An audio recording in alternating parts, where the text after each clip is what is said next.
Bismillahirrahmanirrahim. Assalamualaikum warahmatullahi wabarakatuh. Waalaikumsalam warahmatullahi wabarakatuh. Alhamdulillah. Alhamdulillahilladzi ja'ala al-mu'minina ikhwah.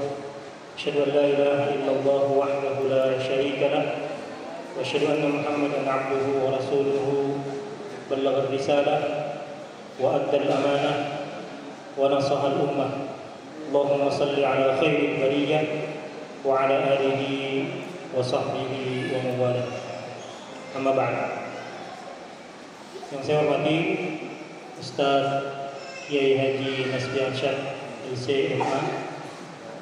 Yang saya hormati Ustaz Dr. Abdul Rahim, Ustaz Abdul Ghafar, dan orang-orang tua saya, baik dari Ustazah ataupun dari Ustaz. Yang buat saya grogi sebenarnya karena saya sedang berhadapan dengan para guru. Kita tentu paham bagaimana makom, derajat, posisi seorang guru. Apalagi di undangan saya lihat mulai dari guru PAUD. Saya baru saja membaca kiriman tulisan analisa sejarawan berkenaan dengan peranan guru PAUD. Jadi ternyata guru PAUD ini bukan guru sembarangan. Nabi itu karakternya terbangun. Yang paling menentukan diantaranya adalah ketika beliau melewati pendidikan di PAUD di Bani Sa'ad, diasuh langsung oleh Ustazah Halimah As-Sa'diyah. Jadi banggalah para guru PAUD ini, karena inilah pendidikan awal yang akan mewarnai perkembangan anak-anak. Meskipun sebenarnya menjadi guru PAUD itu bukan pekerjaan ringan, apalagi kalau kebetulan yang kita ajar itu adalah anak kita sendiri. Wah, itu luar biasa perjuangannya. Kita lagi improvisasi ingin membuat anak-anak ketawa, tiba-tiba anak kita bilang, "Nggak lucu." Nah itu kan luar biasa itu, menohok ya. Tapi itulah saya kira perjuangan dan akan dihargai oleh Allah nanti pada hari kiamat insyaallah. La yadkhulul jannah man kana fi qalbihi mithqalu dzarratin min kibr. Tidak akan masuk ke dalam surga orang yang di dalam hatinya ada kesombongan. Para sahabat tentu terkejut. Maka kemudian ada yang menyampaikan kepada Nabi, "Innar rajul yuhibbu an yakuna thawbuhu hasanan wa na'luhu hasanatan." Ada orang yang suka memakai pakaian yang bagus-bagus, sendalnya juga selalu bagus, selalu disemir mengkilap. Jadi ada pertanyaan tersirat, apakah yang seperti ini yang dimaksudkan sombong yang menghalangi pelakunya masuk ke dalam surga? Jawaban Nabi indah sekali. Innallaha jamilun yuhibbul jamal. Karena pertanyaannya tersirat, jawabannya juga tersirat. Sesungguhnya Allah itu indah dan menyukai keindahan, bukan tampilan fisik sebagaimana yang disampaikan oleh beliau yang menjadi ukuran kesombongan. Poin pentingnya adalah ketika Nabi kemudian menjelaskan makna sombong itu, al-kibr batarul haq wa ghamtun nas. Sombong itu menolak kebenaran dan menganggap enteng orang lain. Ini yang ingin saya sampaikan kepada para peserta. Saya ingin mengawali materi ini dengan kilas balik. Kilas baliknya adalah kajian yang dulu sering disampaikan oleh Allahyarham Ustaz Abdullah Sa'id. Judul kajiannya itu Tri Program Surah Duha. Jadi beliau mengatakan begini, mengambil spirit dari 3 ayat terakhir di Surah Duha, dari ayat 9, 10, dan 11, maka beliau mengatakan Hidayatullah ini adalah lembaga sosial. Fa'ammal yatima fala taqhar. Terhadap anak-anak yatim jangan berlaku sewenang-wenang. Maka dulu nuansa sosial di lembaga ini sangat terasa. menampung anak-anak yatim piatu terlantar, terlunta-lunta, terbengkalai dengan jelas, banyak sekali di lembaga ini. Kenapa seperti itu? Asal beliau, karena beliau sangat meyakini ungkapan yang mengatakan innama tunsaruna wa turzaquna bidu'afaikum. Rezeki kita itu satu di antaranya kerannya terbuka lewat orang-orang seperti itu. Orang-orang yang lemah akalnya, lemah finansialnya, tidak jelas keluarganya, ada lagi jelas keluarganya, tidak jelas lagi ekonominya. Yakin sekali beliau inilah yang membuat pintu-pintu rezeki dari langit itu terbuka dan terhambur jatuh ke gunung tembak.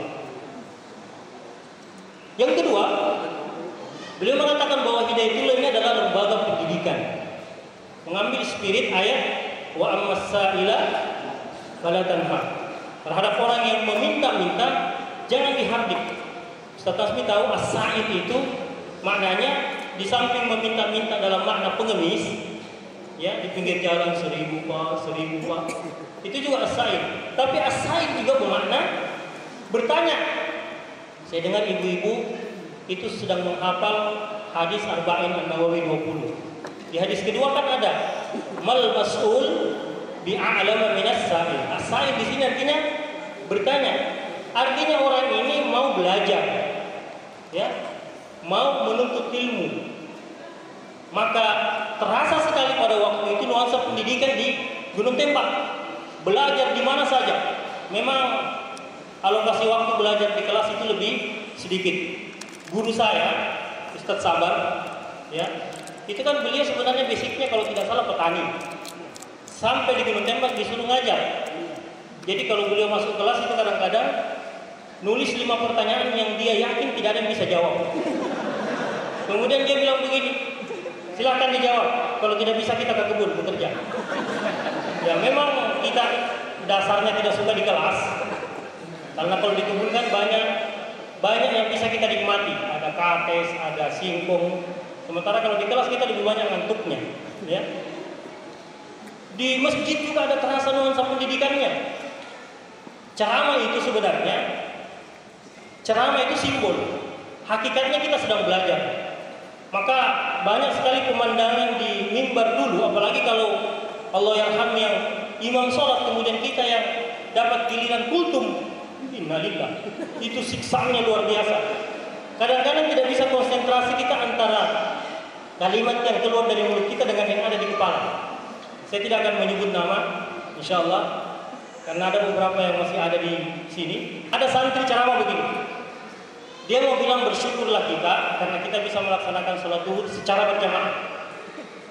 Tapi yang dia ucapkan kemudian begini, bersyukurlah kita bisa melaksanakan sholat zuhur berjamaah secara bingung dia.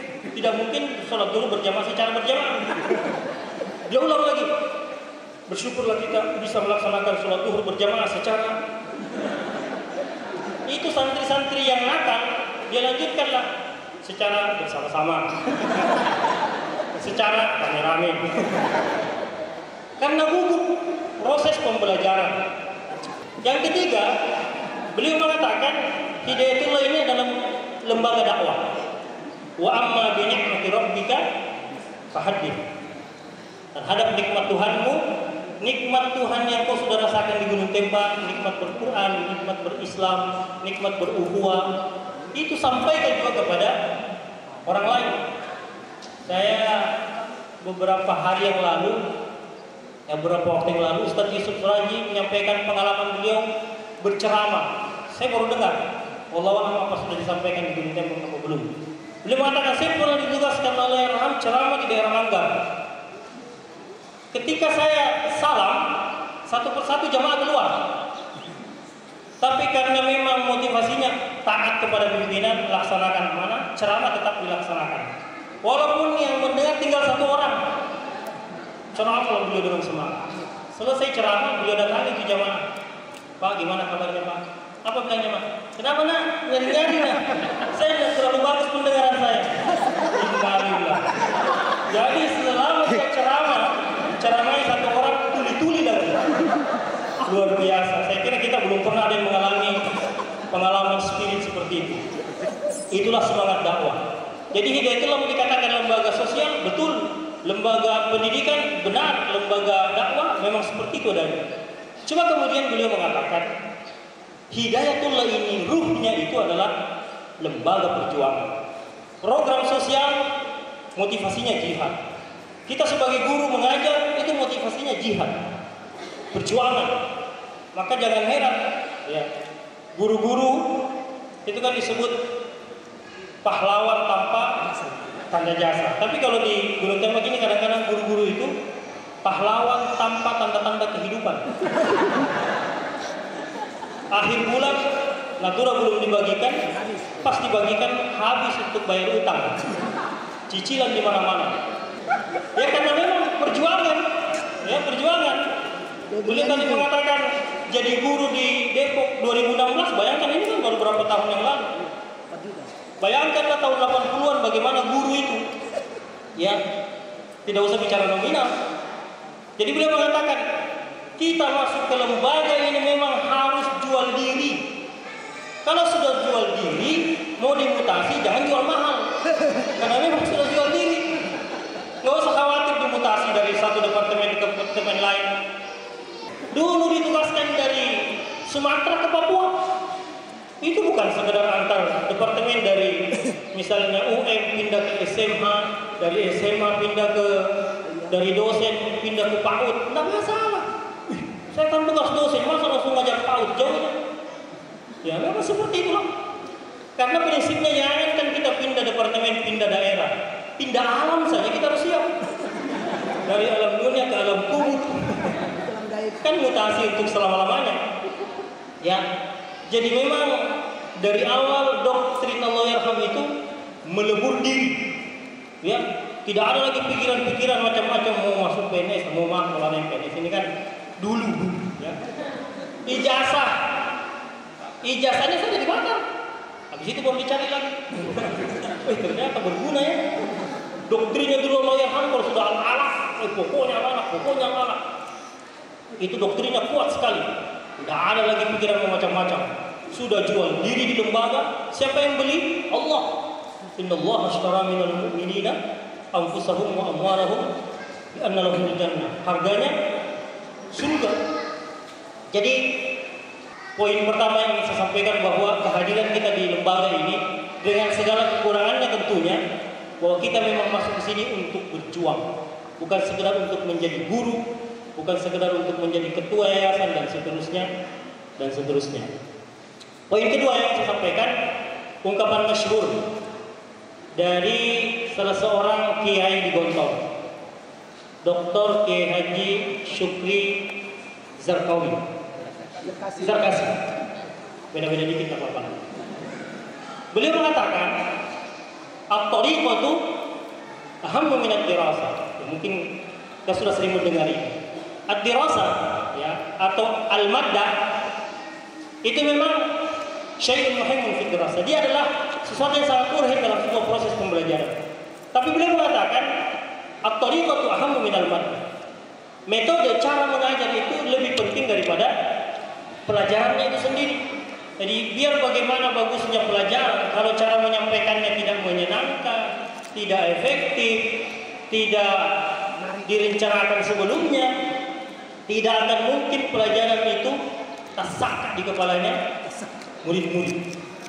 Tasak itu lebih dalam daripada nyangkut. Ya. Tapi beliau kemudian mengatakan, al-mudarris ahammu min ad-dirasah, ahammu min at-tariqah. Guru itu peranannya lebih penting daripada metode. Artinya biar pelajarannya bagus, sudah ada metode yang disusun. Tapi kalau tidak ada gurunya, sama aja bote kan? Ya, tidak akan mungkin sampai pelajaran kepada murid. Tapi yang menarik kemudian beliau menutup dengan ungkapan bahwa ruhul mudarris ahammu minal mudarris.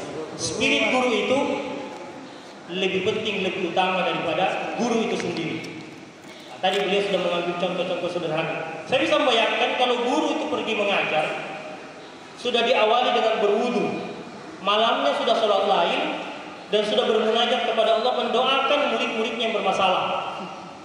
Misalnya ada 3 muridnya yang bermasalah, 1 tutik tukang tidur, 1 santi tukang ngolok, 1 sinta, mohon maaf kalau sama ya, 1 sinta buntunya luar biasa.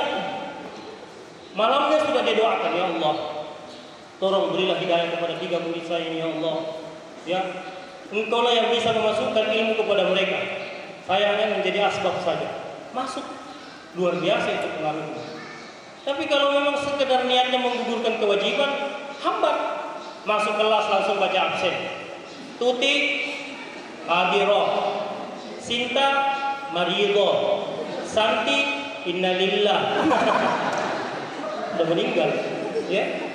Jadi hambat. Masuk, baca absen, nulis sebentar, sekian, pulang. Jadi tidak ada hubungan emosional. Jadi memang spirit bagi seorang pendidik sangat diperlukan. Itu poin kedua. Poin ketiga yang ingin saya sampaikan, saya ingin mengajak kita mengambil ibrah ataupun pelajaran dari kasus Nabi Musa dan Nabi Khidir. Ini kan kasus murid dan guru. Jadi sebenarnya kita semua yang hadir di sini, walaupun profesi kita semuanya ini adalah guru, pada hakikatnya kita ini murid. Setidaknya kita ini murid di mata pimpinan, ya. Dan setidaknya kita ini bisa bersikap seperti Nabi Musa kepada Khidir. Seperti apa sikapnya? Kita lihat di dalam surah Al-Kahfi, ya, mulai dari ayat 66 kalau saya tidak salah. Sebelum berguru etikanya itu seorang murid seperti Nabi Musa, pamit dulu. Bahasanya bukan begini, saya mau jadi muridmu. Tidak. Tabe dulu. Bolehkah saya menjadi muridmu? Atau sudikah engkau menjadikan aku muridmu? Hal attabi'uka ala an tu'allimani mimma 'allimta rusyda? Kan bahasanya indah sekali. Jadi mungkin masukan juga buat LPPH. Nanti murid-murid yang baru masuk ini suruh menghadap satu-satu kepada guru matematika, datangi. Ustazah, saya santri baru, saya mohon keridhaan dan keikhlasan ustazah. Ya, ustazahnya sambil pegang-pegang jenggot misalnya. Sambil duduk-duduk di kursi lah. Mengajari saya pelajaran matematika. Ustazahnya langsung bilang, baik nak, saya akan ajari kamu rumus matematika di kelas dan rumus matematika dalam kehidupan. Datang lagi menghadap kepada guru tajwid. Satu-satu dia tanya, Ustazah, sudikah Ustazah menjadikan saya sebagai murid dan mengajari saya ilmu tajwid? Baiklah nak. Jadi seperti itu idealnya. Datang menghadap, tabe. Jangan belum apa-apa langsung menjadi santri, masuk kelas, muridnya dan kelas siapa semua ini. Ini seharusnya sudah ada ta'aruf, dikenalkan. Kita juga ketika menerima murid seperti Nabi Khidir, jangan langsung diterima. Datang hal attabi'uka ala an tu'allimani mimma 'allimta rusyda. Jawabannya apa? Innaka lan tastati'a ma'iya sabra. Tidak bisa kamu tinggal di sini. Tidak tahan kamu. Kau lihat model-model mukamu, tidak bisa. Ini tes awal. Jangan langsung diceritakan yang bagus-bagus. Wah, masya Allah di sini 4 bahasa Pak, Arab, Inggris, Bugis, Indonesia. Oh di sini masya Allah anak-anak itu sudah hafal Quran 30 juz. Ceritakan juga yang jelek-jelek. Kalau sudah dibilang innaka lan tastati'a ma'iya sabra wa kaifa tasbiru 'ala ma lam tuhit bihi khubra. Kemudian jawaban dari murid itu, qala satajidini insyaallah sabira wa la asilaka amra. Siap. Pokoknya saya akan sabar, insyaallah saya akan tahan tinggal di sini. Dan saya berjanji saya tidak akan melanggar. Baru disampaikan peraturan.